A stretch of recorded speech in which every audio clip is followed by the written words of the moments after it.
In this underwater world, most creatures are both predators and prey. Their lives depend on the weapons they are born with. Some weapons are conspicuous. Others are subtle, but no less deadly. Here live creatures protected by forests of toxic spines and arsenals of paralyzing harpoons. For these animals, survival often depends upon a violent discharge of venom.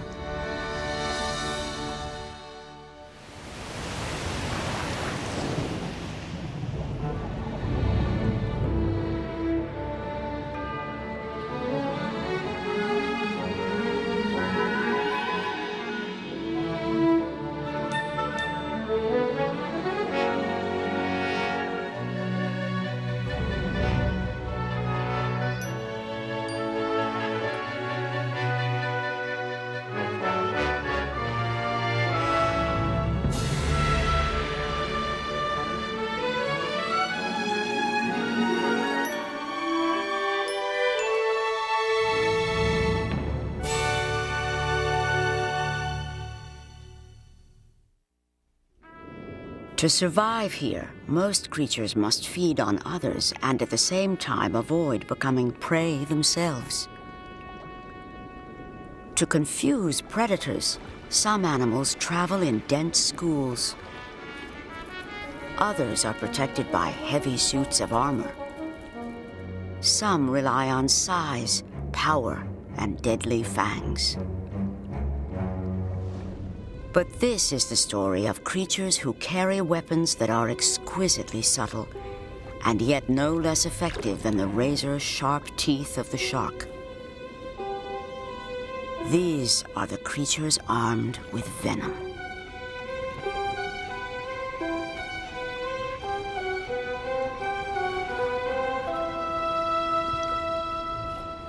Many venomous creatures advertise their weapons with flamboyant color. Nudibranchs are sea slugs. Many are protected by powerful stinging cells lining the feather-like serrata on their backs. But amazingly, these venomous cells are not grown by nudibranchs. They are stolen. The stinging cells actually belong to hydroids and sea anemones, whose venomous tentacles are deadly snares for tiny prey. Swarms of diminutive crustaceans and tiny fish drift over the reef and pass through the waiting tentacles of anemones.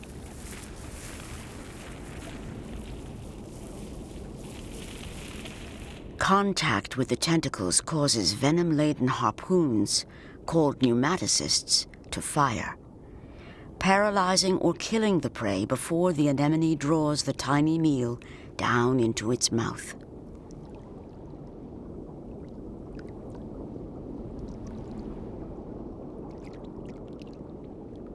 These are the venomous cells that some nudibranchs steal, and this is one of the largest thieves, the rainbow nudibranch. Although essentially blind, the rainbow nudibranch crawls over the sea floor, hunting tube anemones by smell.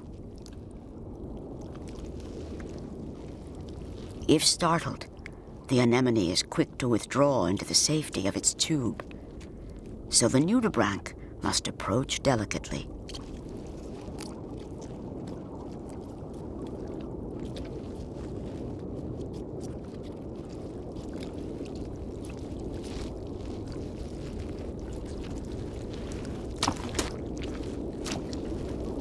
Immune to the sting, the sea slug dives face first into the tangle of tentacles, devouring as many as he can.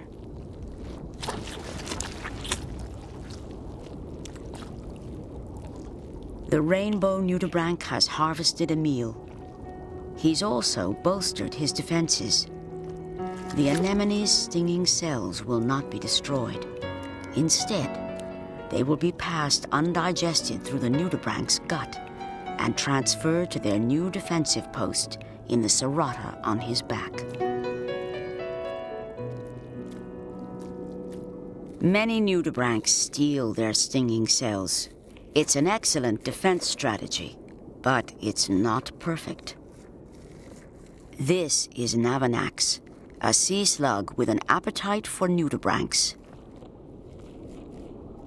He's immune to their sting, so when he catches one, the nudibranch's stolen stingers are no defense.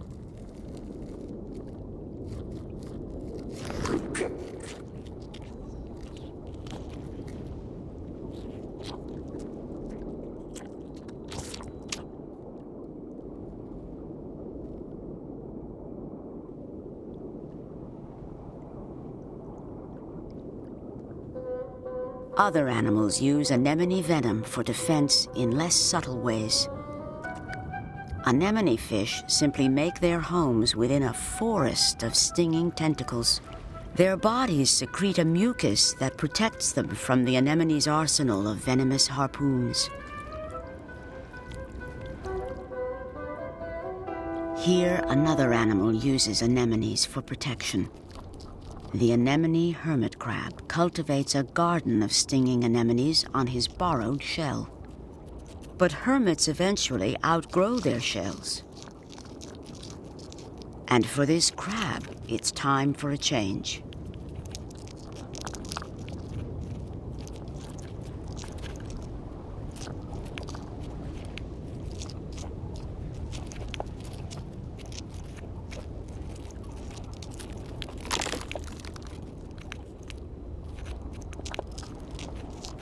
The new shell is a good fit, but his anemone garden is too valuable to be left behind.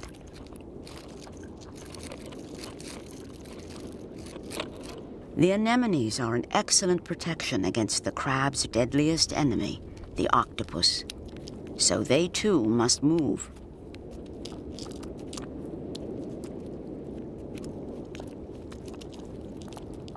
The hermit's gentle prodding is a signal to the anemones to release their grip.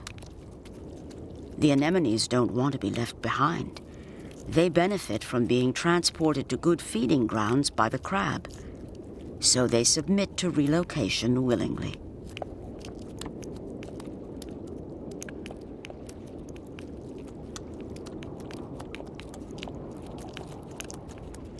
Finally, his task is complete. Now the crab has a new home, as well as the protection of his venomous garden.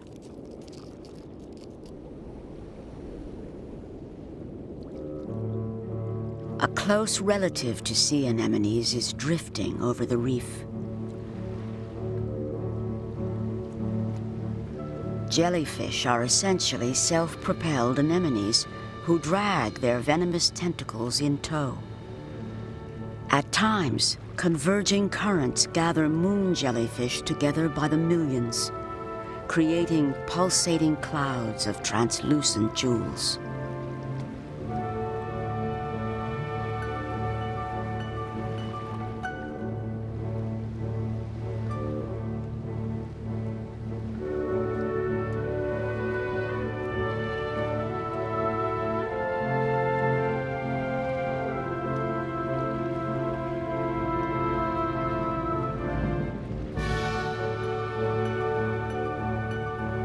The night sea sparkles with plankton, juvenile fish, and transparent killers.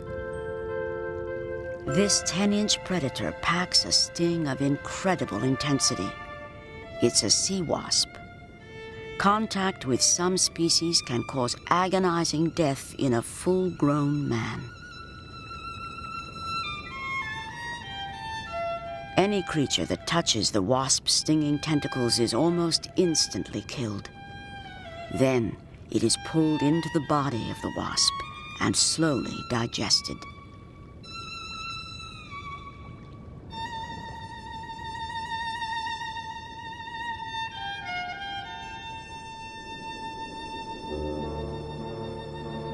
Dark clouds are passing over the reef.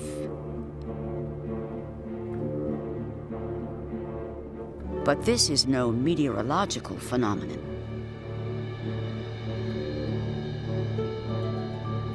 This is a cloud of thimble jellyfish.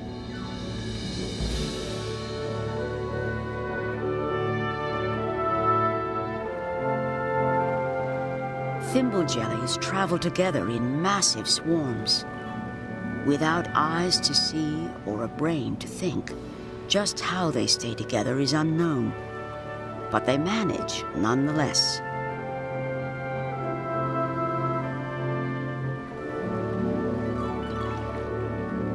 Although armed with a potent venom, thimble jellies are relished by many of the reef's inhabitants, who are immune to the sting. This green sea turtle snaps up thimbles like popcorn. Perhaps the venom adds a spicy burn to the flavor.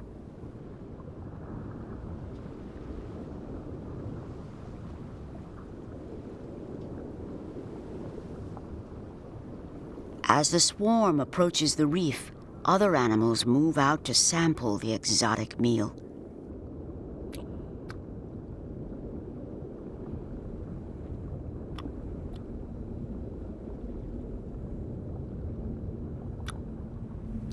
Despite the sting, a French angelfish also seems pleased with the bite-sized morsels.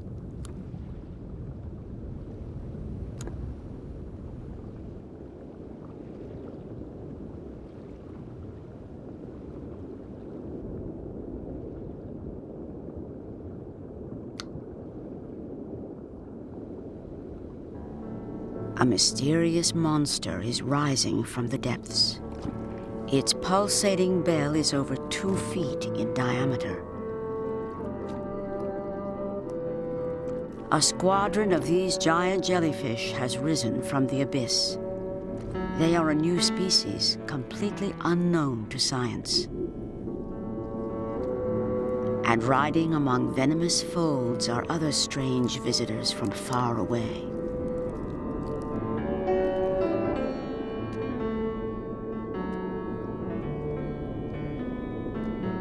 A medusa fish is resistant to the jelly's sting and finds refuge behind the deadly umbrella.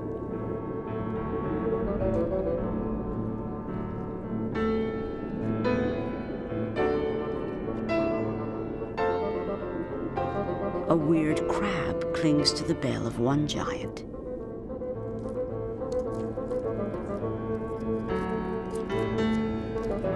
It seems to be scraping stinging cells from the skin of the jellyfish and depositing them on strange tufts attached to its rear legs. It's a behavior never before seen, and it remains entirely unexplained.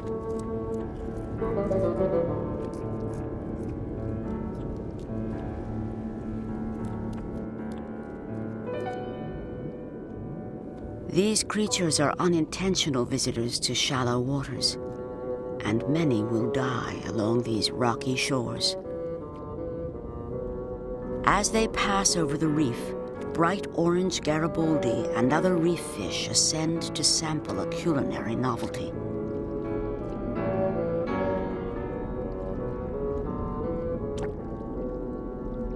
The taste is unique and seems to be worth the occasional twinge.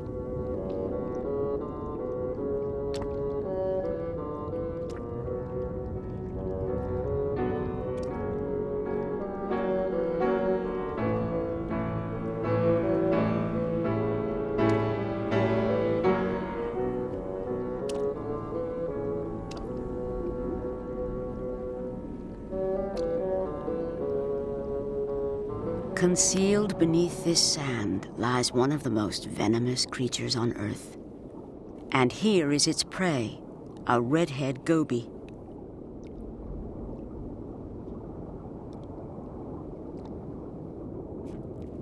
An orange worm would make a welcome meal, but this is no worm. It's the proboscis of a cone snail, and it is armed with a tiny but deadly harpoon. The goby tries to take a bite, but cannot cut through the orange tube.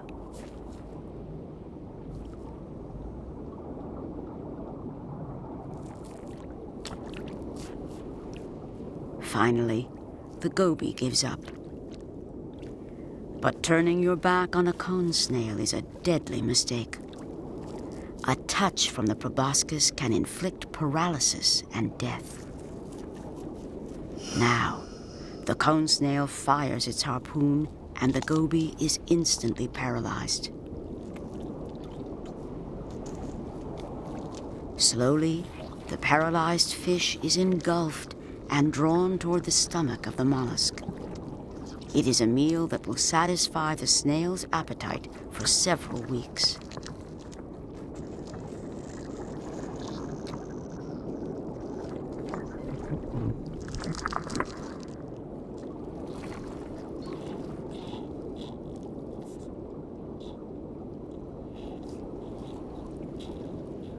On this sandy plain, a fire urchin advertises its venomous spines with spectacular color. There is no mistaking the warning here. The slightest touch can cause searing pain. But there is one for whom these needle-sharp spines and powerful venom is the bread of life. It's the helmet conch. The conch crawls slowly over the sand, following the scent trails of urchins.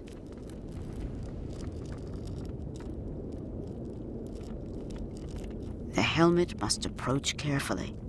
If alarmed, the urchin will run.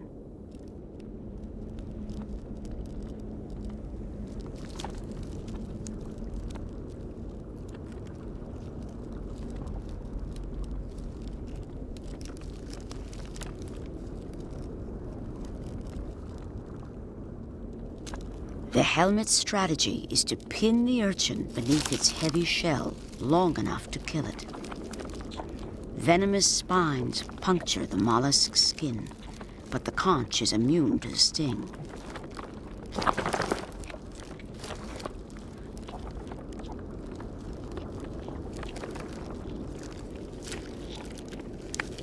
A 1,000 spines and tube feet provide lots of traction, and this urchin simply proves too large for the conch to hold.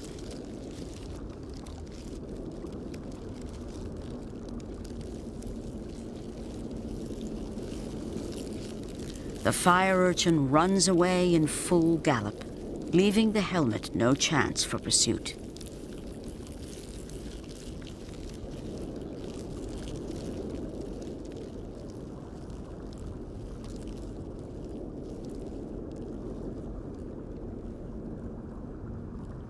Venom has allowed one family of fish to become successful in all the oceans of the world. These are the scorpion fish. Their dorsal spines are surrounded by sheaths loaded with venom. But scorpion fish use their venom only for defense.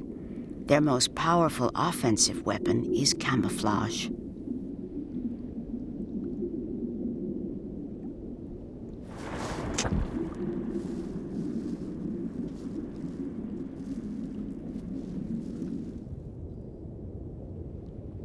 The scorpion fish is not a strong swimmer. To capture prey, he relies on ambush.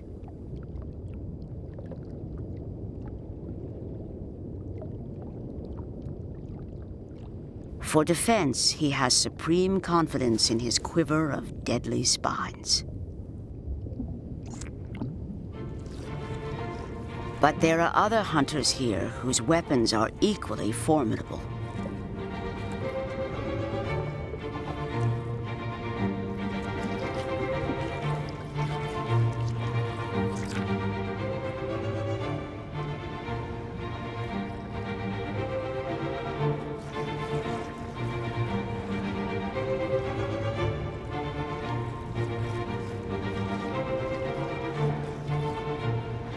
Only the desperately hungry would attack a scorpion fish, a fact of which this scorpion is arrogantly aware. But this moray eel is hungry enough to eat anything. The scorpion fish attempts his escape too late.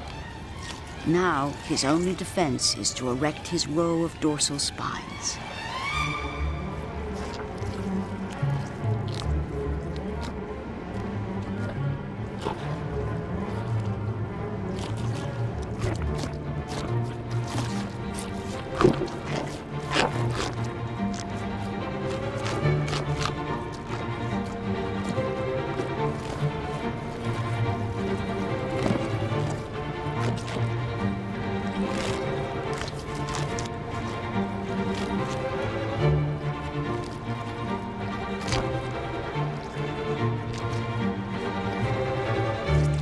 Despite the venomous spines, the eel swallows the scorpionfish. The pain inflicted by this desperate meal must only be exceeded by the pain of hunger.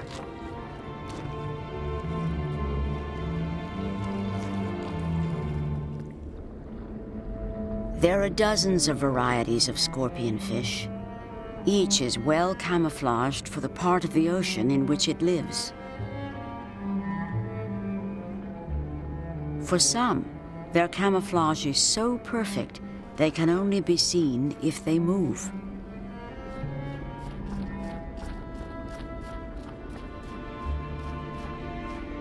Nature has gone to amazing lengths to conceal some scorpionfish from their prey. This weedy scorpionfish is a magnificent example. Even his venomous spines are well concealed among strange appendages.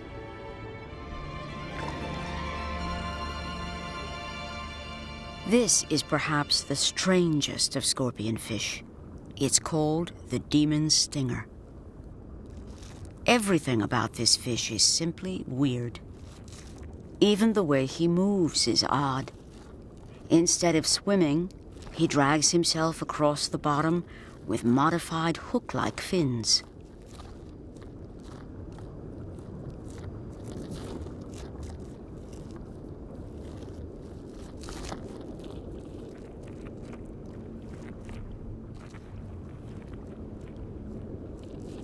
On his back, venomous spines jut out in all directions.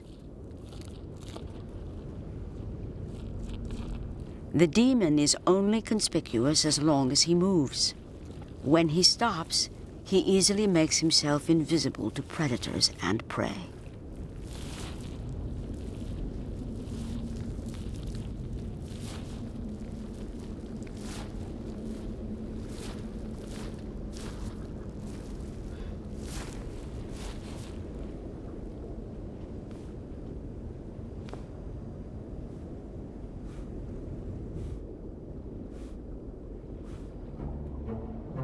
The most flamboyant of all scorpionfish is the lionfish.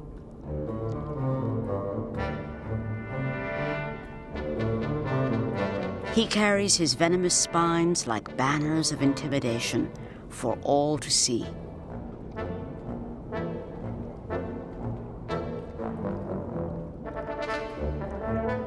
And lionfish themselves come in a plethora of magnificent varieties.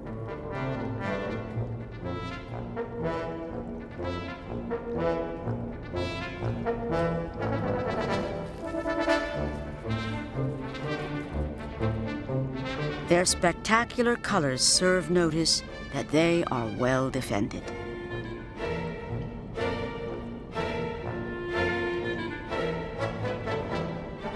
But at night, these colors are muted under the cold lunar glow.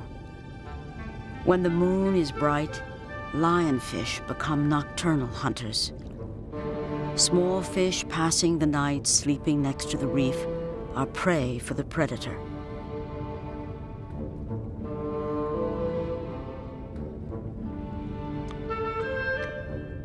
The lionfish uses his enormous pectoral fins to herd prey toward his mouth, then strikes, sucking the fish into his mouth with a powerful vacuum.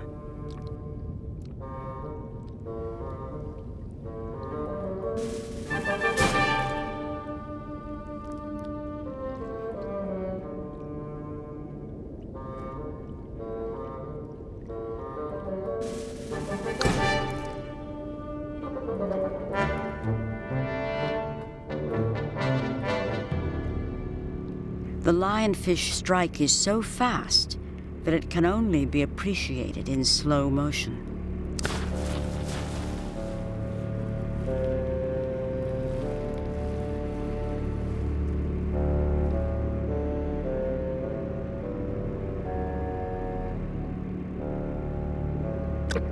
For lionfish, the powerful venom carried in their dorsal spines serves only as a deterrent to attack. Why such deterrents are so often advertised with dazzling beauty remains one of the many secrets of this ocean realm.